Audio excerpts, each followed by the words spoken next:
Oh, okay. Neither was I. I was like, why does everybody now automatically think that they're an authority on the subject and that I want to see it? What people aggravated you the most? The narcissists, the people that have good bodies either through genetics or otherwise and are just constantly getting nothing but feedback. So they think that everybody wants to have some sort of window into how they achieve that perfection. Love it. Didn't ask for it, but you're giving it to me anyway. And with that being said, y'all, welcome to another Roux Fitness podcast. I was recording that. I figured you were. It was good. Make it sound pretty. I have with us a very special guest today, the illustrious Michael Moreau. Great to be here. Thank you, Bradley. Oh, thanks, Michael. And I'm Bradley Scheller for those of you who are living under a rock. Or new to the podcast. Okay, we have my wife is in the corner over here chiming in, so this will be a lot of fun. You won't get to hear her, but you'll get to hear me plenty of aggravated throughout this entire podcast. So this should be a lot of fun. So Michael has been with us at Roux for 6 months. 9. A little more. Yeah. A year? Let's say 9. Not a year quite yet. I'm the worst with time. If you listen to the podcast, you'll recognize that I never know how long someone is at the gym. I don't even know how long Emily's been here. Completely null and void at this point, right? I mean, we're kind of back to a sense of normalcy, but during that 3-month period where we were sheltering in place, I think everybody lost track of time. I lost track of time. I was busy all the time. How about yourself? Very busy. Yeah. Yeah. What were you doing? I was working with clients on developing their brand. Oh, all right. Yeah. For those of you who don't know, Michael is a brand specialist. He owns his own company. It is MichaelMoreau.com. Boom. Is my brand. It's very impressive, actually. If you go to it, you got Levi's on there. You've worked with. What are some other big brands you've worked with? A lot of retail fashion. So Levi's, Nordstrom, Gymboree, Sephora, technology companies like Microsoft, financial companies like Genworth Financial, and some startups as well. Nice. All right, let's bring it back. Michael, you're originally from New Orleans, right? I am. Born and raised? Where'd you go to school? I went to high school, right? Duh. I went to St. Martin's Episcopal. Oh, bougie. On Airline Highway. Bougie in the house. Did you go to the same years as Shane? What was he? What year? Shane is 42. Okay. He went to St. Martin's? In Kelly Rivetto? No.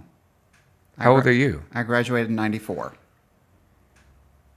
I don't know when that means Shane would have... Oh, Shane probably graduated in like 98, 97, I guess. Okay. Right? Okay. That would make him 42?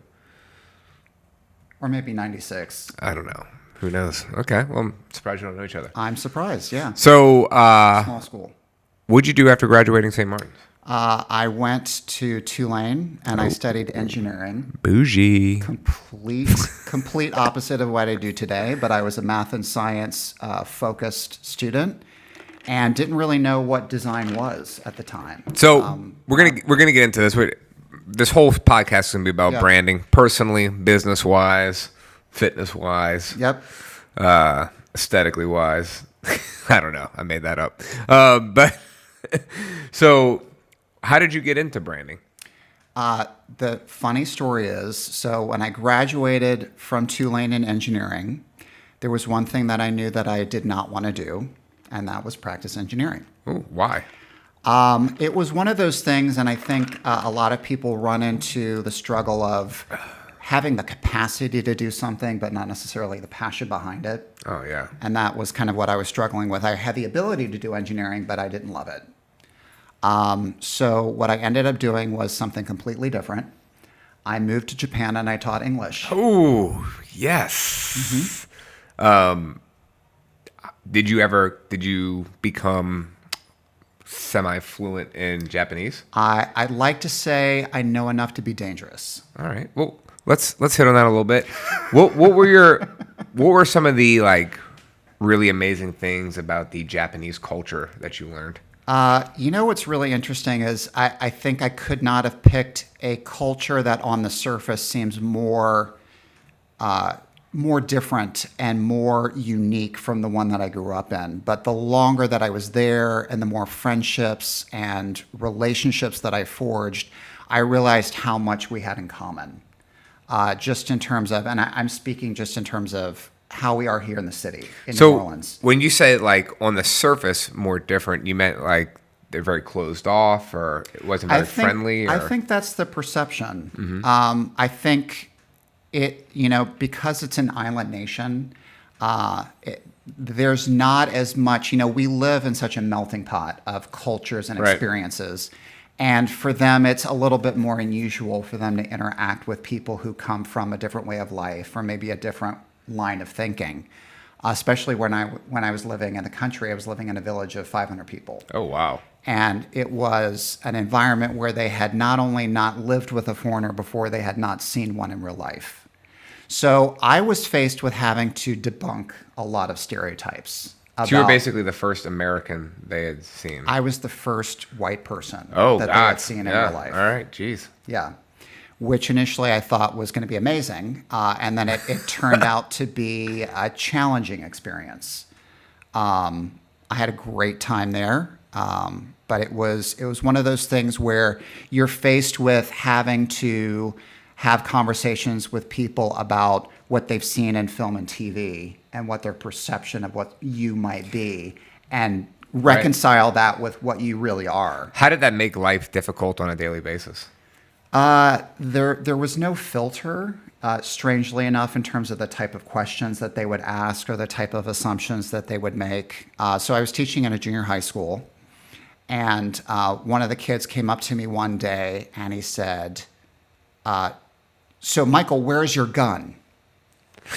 Not do you have a gun, or have you ever shot a gun? Just automatically assumed that because of what he had seen in culture, in pop culture, and how our culture is ingested by some foreign nations, I just automatically made that assumption. Automatically made the assumption that I eat at McDonald's every day without Clearly you don't. I don't. Nothing against McDonald's, but, CrossFit. Right. All right. What did you do to overcome some of those difficulties? I think building a sense of trust, which kind of going back to our conversation about brand, is so important. Once you've built a sense of trust and understanding in your audience and who you're having those conversations with, I think that some of those questions and assumptions, you can have an open dialogue and debunk some of the myths. Right. And forge a relationship that's based on the bond that you have. And it becomes much more of a sharing type of experience. Again, just talking the way that brands need to operate in today's society, when basically everybody has a platform. Everybody has the ability to talk about what they like, what they don't like, share an experience, share feedback, and call something out if they don't like it or if it's not being done properly. You need to engage and be comfortable engaging in that two-way mode of communication where you're not just putting stuff out there. You need to be an active recipient in terms of what you're hearing back and how you respond to it. Yeah. I'm going to continue your amazing adventure here, but I want to stop and talk a little bit. Can you talk about the differences between marketing and branding? Because they're two different things. Yep. So marketing is an active pursuit of getting people to buy into, whether that be literally or figuratively, your product or service. Right. Whereas branding is your public perception and how you want people to feel about your product or service. Is there one more important than the other, or do you feel like they are an equal playing field? I think if you don't have a strong and powerful brand that resonates with your audience, whether it's a current customer or a new audience that you're trying to go after, if that isn't strong and if your mission and your values and principles aren't well understood, you're going to have a much harder time marketing. Interesting. Yeah. I completely agree with that. No, I'm not just saying that. Well, I and completely you agree. do a really Right. great job at that. Emily does a really good job at that. You both do. You both do. Thank you. All right, so you're in Japan for a year, okay? I was there for 2 years. 2 years. Yeah. You only yeah. taught English for 1 year. I taught for 2 years. I taught and Did initially. I mishear that? No, I didn't thought get to for that sure. part Okay, yet. all right. I taught initially in a junior high school in a small town in the middle of nowhere, and then I transitioned and started working for a Japanese company, doing an online type of format. It was very nascent Of in teaching, those days. or? Yeah, where I logged on in an office and I taught to students all over the country, and it was all through online learning. Oh, that's incredible. It was great. How, I feel like Americans are so terrible at learning secondary languages. How quickly did the Japanese kids that you were teaching adapt? Or how much did they know when you came on board? Well, unlike our culture, which I think depending on what sort of academic system you're in or your capacity for wanting to learn, we probably learn. I think I studied a foreign language in secondary school for 5 years. Yeah. They start studying the beginning of junior high school and continue all the way through college. So the average educated Japanese individual studies for about 10 years Wow. of English, which far exceeds our average. I probably imagine it's a little bit more intensive than what we do as well. They're very good, and that was part of the reason why I was there. They like or they appreciate having native English speakers there so that they have somebody to practice their listening and speaking with, because they become very adept and very skilled at the reading and comprehension component. But if you're not actively participating in the language and having dialogue and understanding how to translate what you're learning in a book to an actual physical modern day conversation, and I think a lot of us have kind of experienced the struggle when we're learning a second language, is textbook language is very different from common spoken Yeah, language. I'm a whiz on Duolingo, but put that into practice, it's a shit show. So after your second year, is that when you moved to New York? After my second year, I discovered design and branding in Japan. Ah, And I discovered the impact of it. And I applied to grad school from Osaka, which was where I was living, and I moved immediately home to start a program in Atlanta to start my really third career, if you count engineering as my first and teaching as my second, to start my third career in design. oh, interesting. Before we get too far away from Japan, I just forgot about this. Food-wise, eat a lot of fish, Love fish. right? I mean, in you grew Japan, up oh, yeah, absolutely. Yeah. is it like the main staple? More so than meat. Yeah. Definitely more so than meat. And that was one of the commonalities that I found is growing up in the Gulf South, we eat, I think our proportion of fish and seafood is much higher than, most Americans are eating Right. a meat and potato staple diet. So my moving there wasn't, preparations are different. But in terms of diet, I loved everything I ate. Just for my own personal wonderment, differences in sushi here and there. So sushi is not a everyday staple. Sushi and the type of sushi that we have is very much Americanized. But it's really the type of sushi, and when you think about rolls and going to if you go to Sake Cafe, that type of food is really reserved for special occasion or for festivals. But if you go to a restaurant, So what you're saying is in you're not gonna eat America, sushi. it's like way overdone, or blown up out of proportion. Or what they've done is they've tapped into something that we have been able to embrace as a culture that's not too terribly different from what our taste buds dictate that we like or don't like, and they've capitalized on it. Yeah. So for me personally, on a sushi note, is I am like, we normally get now, I don't know, 6 or 8 pieces of sushi. Mm-hmm. That is the fish on top of the rice. And then maybe 6 rolls, something like that, something ridiculous. Yeah. But for my rolls, I'm always I want the simplest roll with raw fish. I got to have raw. I do not eat a sushi roll that has cooked fish in it. Do you like tempura? Yeah, man. Well, like I gotta look good. Yeah, it's true. It's lightly fried though. It's not deep fried like it's lightly fried, but I'm sure they screw it up in America. Right. But depends on where you go. So is it mostly just fish on top of rice or just sashimi? It's a lot of prepared fish. They don't eat. Oh, really? Yeah. If so they don't eat a lot of raw. If it's a regular daily type of menu item, it's usually prepared. Interesting. Plus, if you think about it, and it's the same thing here. If you're eating something raw, the quality needs of that to be super high. It has to be extremely high. So it obviously it'll bump up the price.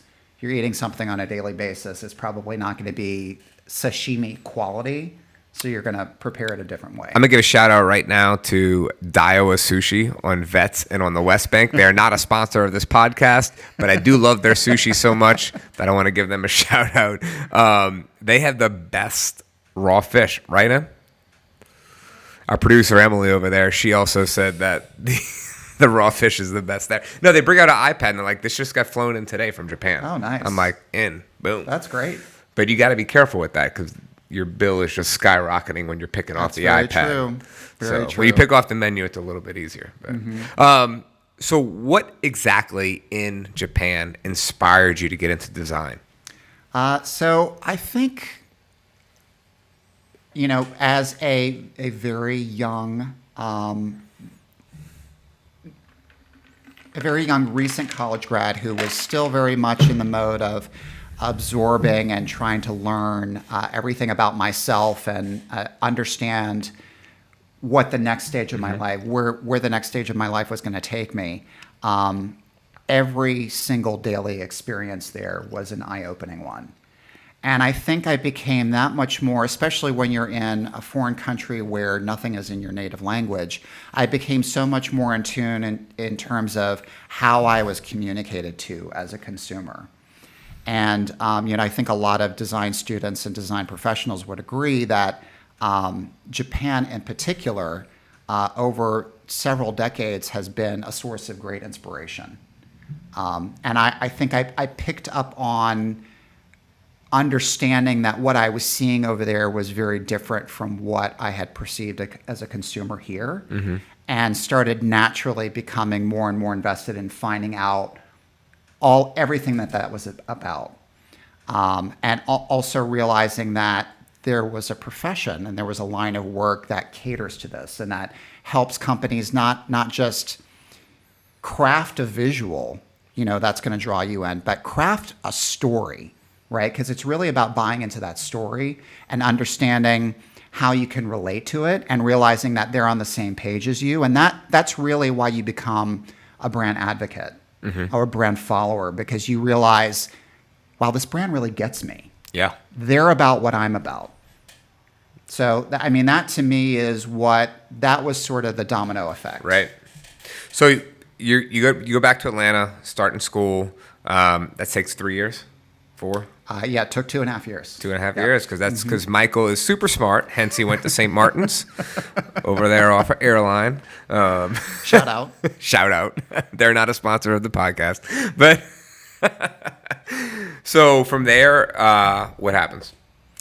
So from there, I started my design career at a branding agency up in Seattle. Oh, Michael is well-traveled, y'all. Yeah, I've lived a few places, which has been great because, I think being somebody who is not only invested in design, but investing in storytelling, understanding how perception differs in not only different parts of the world, but different parts of the country, and being tuned into that. As I was saying before, the internet has given us a much easier window into understanding that and being able to see how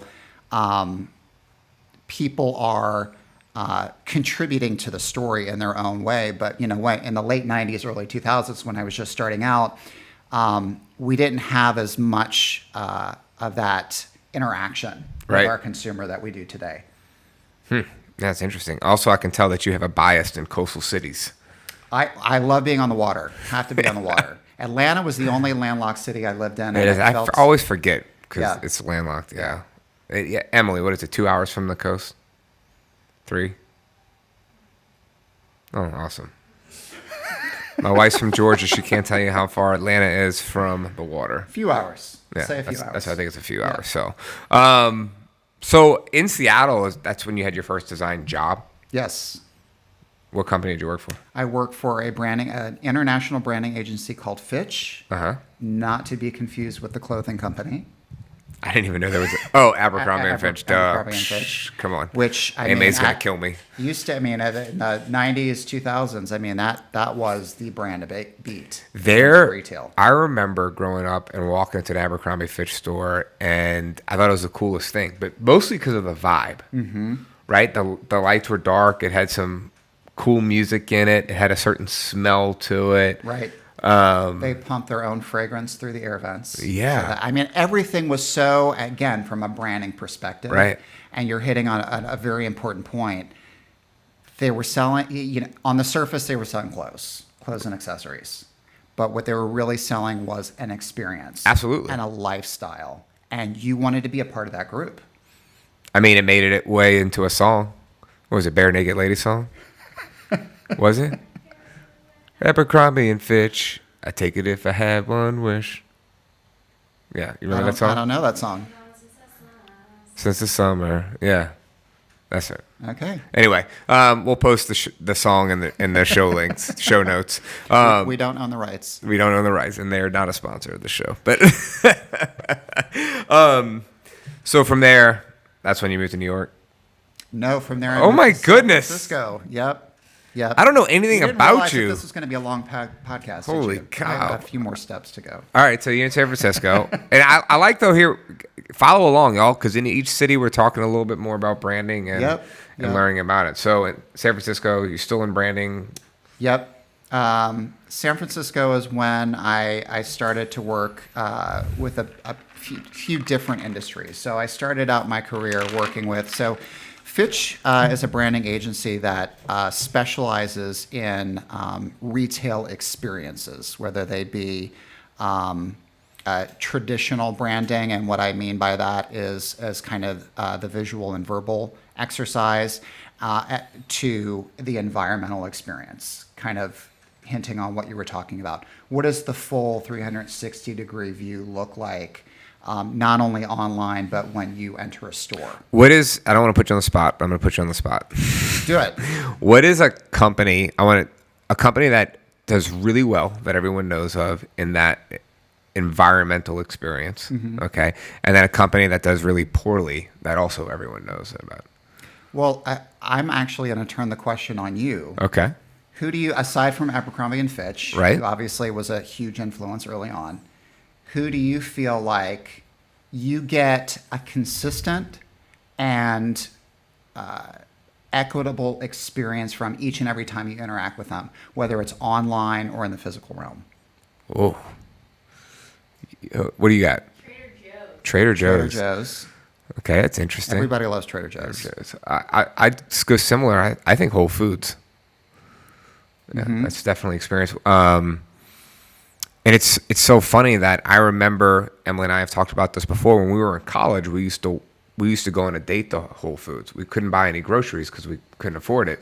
But we would get like 2 slices of pizza for $5 and then just sit and chill and then walk the aisles because it felt nice, and relaxing and calming. It was elevated.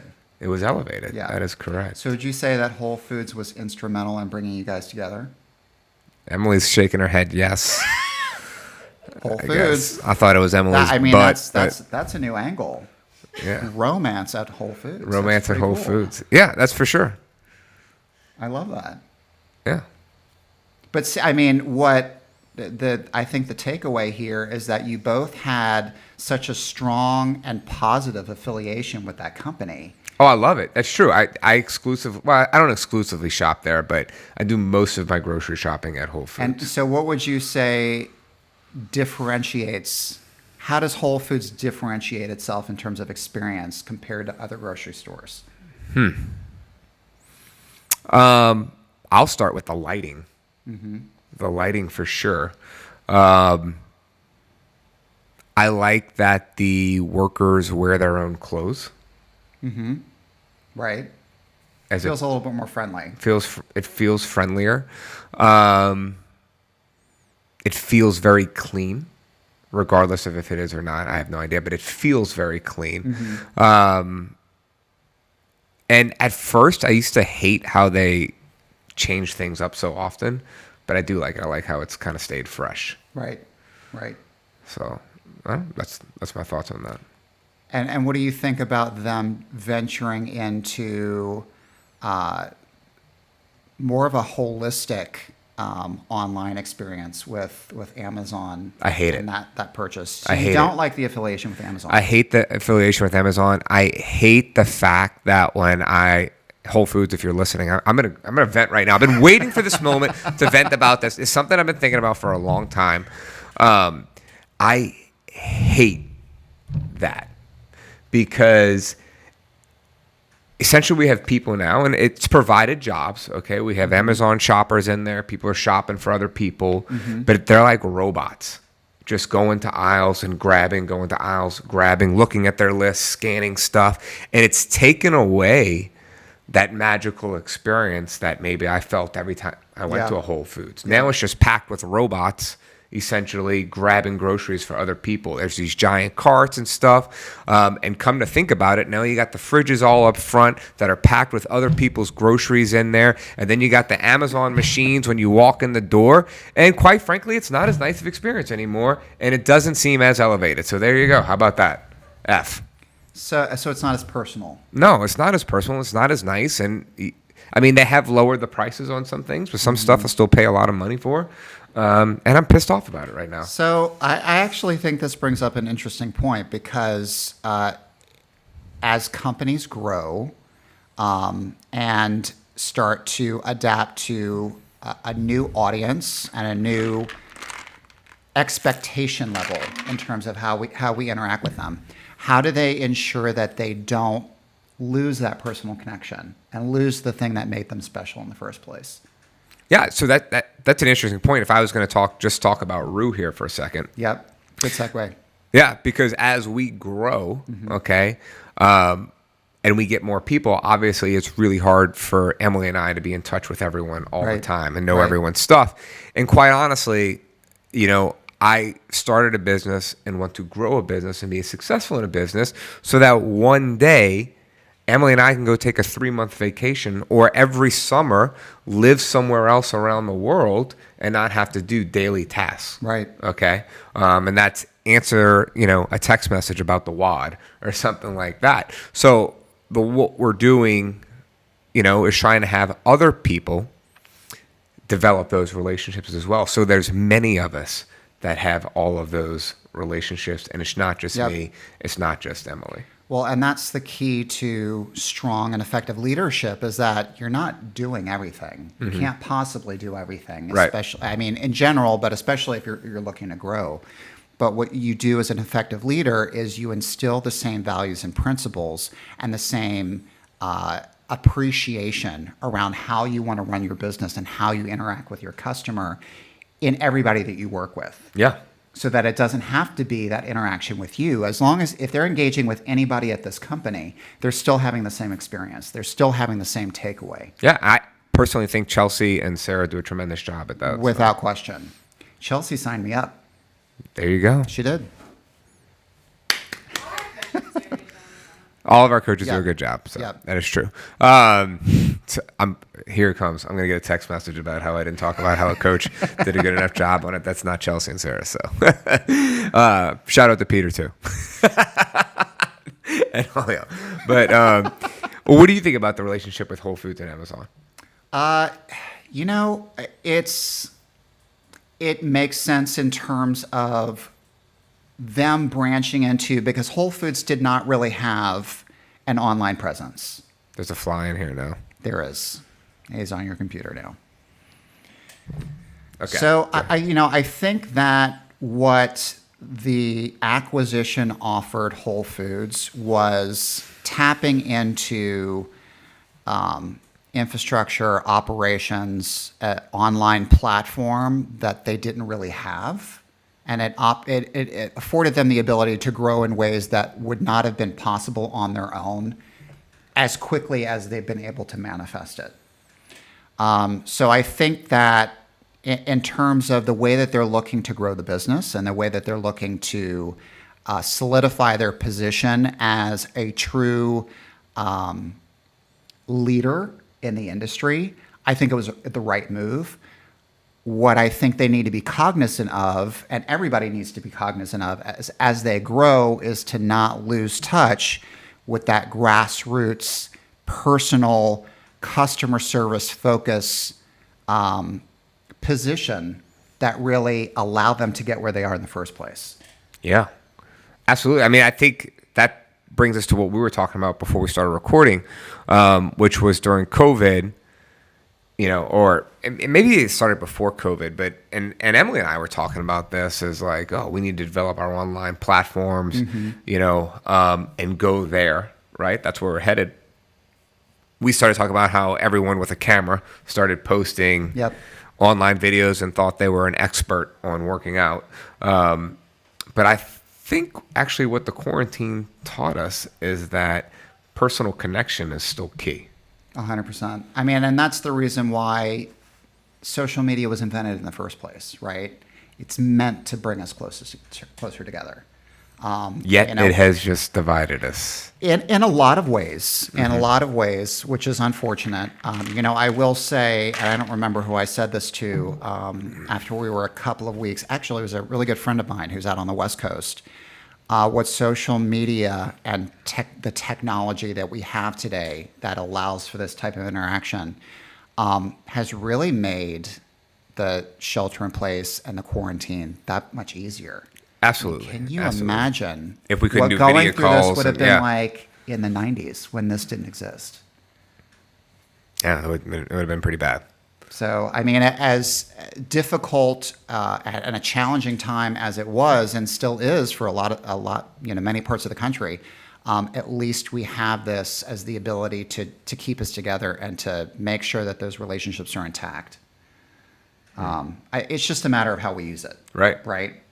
Anything can be good or bad depending on how it's being used.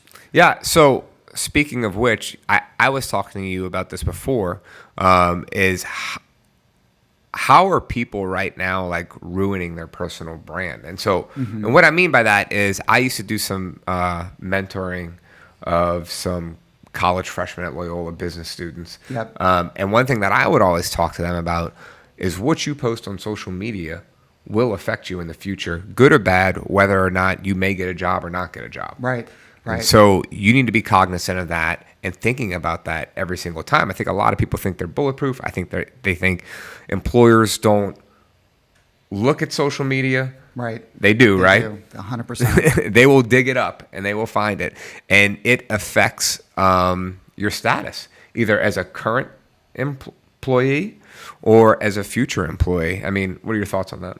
Yeah, no, it's very true. And there's stories about people, and we're not just talking about, people like you and me, but celebrities who have said things years ago that have been dredged up, and now they're shining a light on it. So you can't treat social media, you can't treat anything that you post on the internet as your personal diary.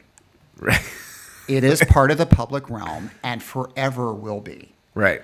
So, I think it's important that you understand, Dear diary, Michael was a bitch today at the workout. No, you wouldn't put that on social media. I mean, you could. I mean, I could, but I would just tell you to your face. Right. I mean, it's a lot more effective. Yeah.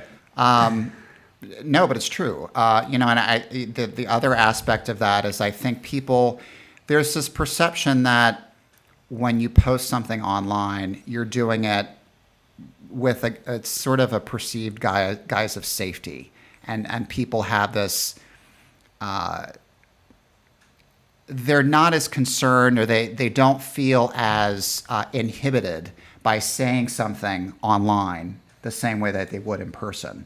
I think what you have to be that much more aware of is, where you might have the perceived shelter of being able to do this in the privacy of your own home, what you're doing could not only be detrimental to the intended recipient of what you have to say, but it could be perceived negatively by everybody in your realm, everybody in your social circle, and even outside of that circle.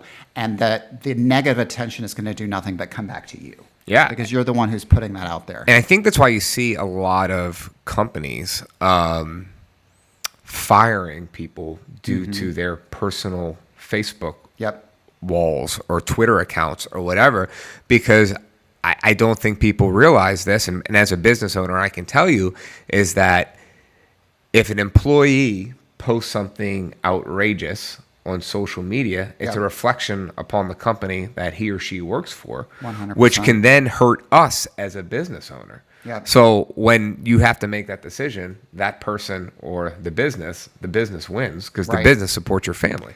So, and this is something that was true even before internet days. When you become an employee of a company, whether it's spelled out in legalese or not, you become, depending on your job title, an official or unofficial representative of that company and its value system.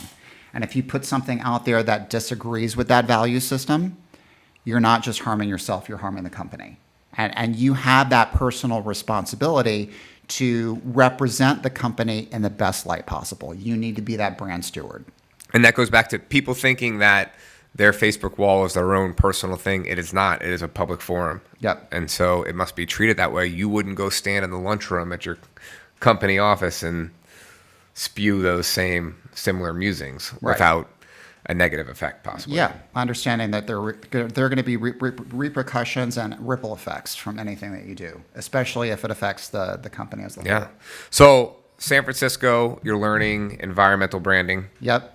Not learning branding more in a holistic sense and understanding how it affects every customer touch point. And I think that's another thing that is very ill perceived. And even in the companies that I've worked with, some very, very big name national and even global brands, very surprised to find out that some of the people who are working on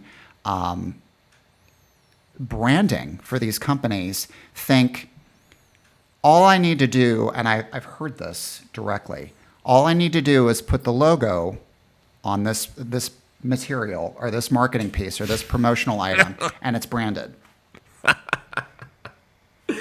A brand is not a logo. A logo is a very key asset that helps. I'm laughing because I think it's like every CrossFit gym ever. It's a lot of brands. Right. It's a very... it's a concept that is not easily understood. That your brand is more than, and this is, your logo, your identity is probably your most key visual aspect of who you are. But there's a lot more that goes into it. There's a whole kit of parts in terms of, and what I like to talk about in terms of a visual vocabulary. The colors that you use. The sort of type that you use, the photography, the stories that you tell, and then you kind of get into the messaging, which is the verbal component. How do you talk about the service that you provide? Is it me-centric or is it customer-centric? What tone of voice? And every communication should feel like it's coming from the same place. And understanding that, putting that together effectively is key to your customer or anybody in your audience having a positive and equitable experience with who you are. So really being able to buy into it. Most people who probably listen to this are going to be, if there are any business owners, they're probably small business owners.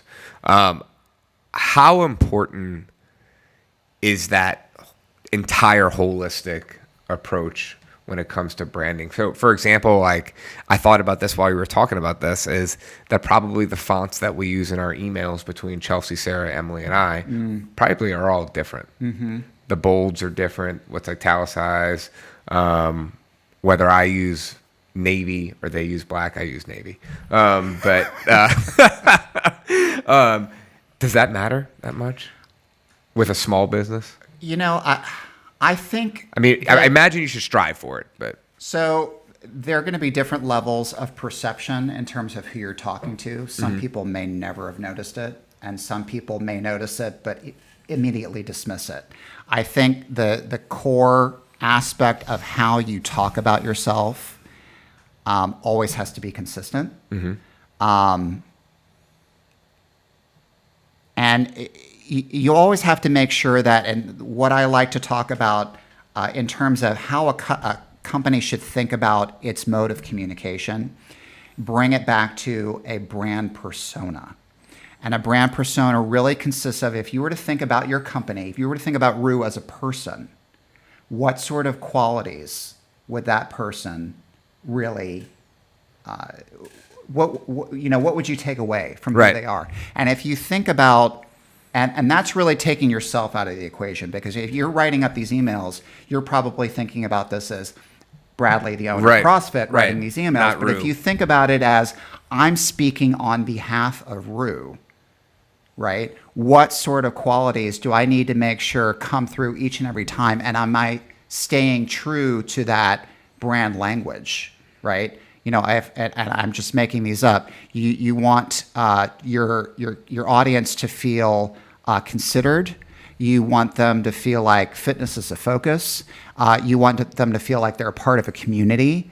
And you want to instill a level of trust and confidence, and expertise in where that's coming from. So if you think about, and I usually like to, with the brands that I work with, when we've developed that brand persona, have that printed up and I'll be always right next to your desk or right next to your computer. So when you're working on something that is representing your brand, you always have that as a litmus for, am I staying true to our heritage? Am I staying true to what I want people to take away from what I'm putting out there? Oh, I love it. That's so important. Our producer, Emily, over there is shaking her head. Yes, all kinds of yes. Yeah, it is our core values. Nice. So, where else did you live after San Francisco? After San Francisco, I moved to New York. New York. Yes. There we are. So then we're in New York. That's the final place before you moved back home. That's right. And did you go to New York to start you started your own company in New York, right? No, I was working with a media company in New York. So the best way to describe it is it was a holding company that owned brands and businesses in a number of different business verticals. And it was all B2B. So I worked with, all of my clients were internal clients that I worked with to help hone brand messaging, creative expression around the value proposition for these brands to the businesses that they work with. Oof, I love it. When did you get involved with fitness? On a serious note. I started swimming. According to my parents, I started swimming before I could walk. And my parents obviously saw my passion for the water and my eventual passion for the sport and got me involved in swimming lessons. And I started swimming competitively at the age of 5. Oh, geez. My son is behind the 8 ball. And didn't look back until college. And I think Did you swim for Tulane? I did not. Tulane, I dropped its swimming program, unfortunately. So I played water polo for a year and I did crew for a year. I could see you as a water polo player. It was rough. Tall, strong. I mean, they say they're the strongest swimmers. It's just not pretty. It's not pretty at all, and it's very vicious. I was listening to somebody else talk about water polo. Tell me if this is true or not. You may or may not know. But for like the U.S. water polo team, they have a workout where they have to go to the side of the pool and tread water while they have to do like basically 50 wall balls in the water with a 20-pound med ball. Without going under. I have to say I did not do that, but that doesn't surprise me. That's crazy. Yeah. I don't know if I could do 5. On occasion, have to tread water for a half an hour at a time. That was like part of practice, was just in the middle of the pool in the deep end treading water. How strong were you when you were... I was coming off the height of my swimming career, so I was strong in the water, not quite so much anymore. Wow. When did you get involved with CrossFit? So after I ended my swimming career, I think I went through a lot of the same challenges that a lot of athletes do when they're coming off of amateur athletics and really not really finding a place immediately. I was kind of burnt out on swimming. And I got involved in what I felt like was going to be the next step for me. And I would join a big box gym. I would try to come up and design my own workout. But the problem that kind of had been instilled in me from my early years is I was always used to, in swimming, and this is true of a lot of sports, working out with a team, working out at a scheduled practice time, which I was accountable for if I did or did not show up for, and working out with a coach who was constantly, I'd say yelling, but motivating me to do better and to swim faster and to get stronger. Like group fitness classes. 100%. Yeah. But I flailed for about a little over 10 years, 12 years, because I hadn't found anything that echoed the same sense of training that I was used to and that I really responded to. Where did you find it? In San Francisco or New York? I found it just outside of San Francisco. What place did you go to? In Diablo CrossFit. I've heard of them. Yes. I've heard of them. Where Margot Alvarez yeah, that's right. her career, who's phenomenal. She was just on Titan Games last night. Nice. So where did you go to CrossFit New York? I initially went to a gym called Reebok Fifth Ave. And then Sorry, we talked about this a couple days ago. And then I went there for about 2 years, had a tremendous coach who left to start his own gym up in Boston, and then moved to another gym called Ice. Nice, cool. Well, and then between maybe Diablo, Fifth Ave, Ice, and Roux, who's better? No, I'm not going to ask that question. I know it's us. Talk about the differences in maybe brand between all four. Yeah. It's when you're dealing with a Reebok sponsored and Reebok endorsed property, there's obviously a heightened level of the importance of brand and consistency across the board, which I did notice. But to be honest, what I really responded to in going to that gym was the consistency in the output of programming and coaching. Mm-hmm. And every coach there was devoted to knowing all the members, right. Having a devoted and conscientious approach to what their limiters were, what they were looking to improve, the reason why they were in the gym in the first place. Every time I showed up to class, I felt seen. I felt understood. I felt considered. I felt like they were helping me towards a goal, exceeding that goal, and then helping me set new ones.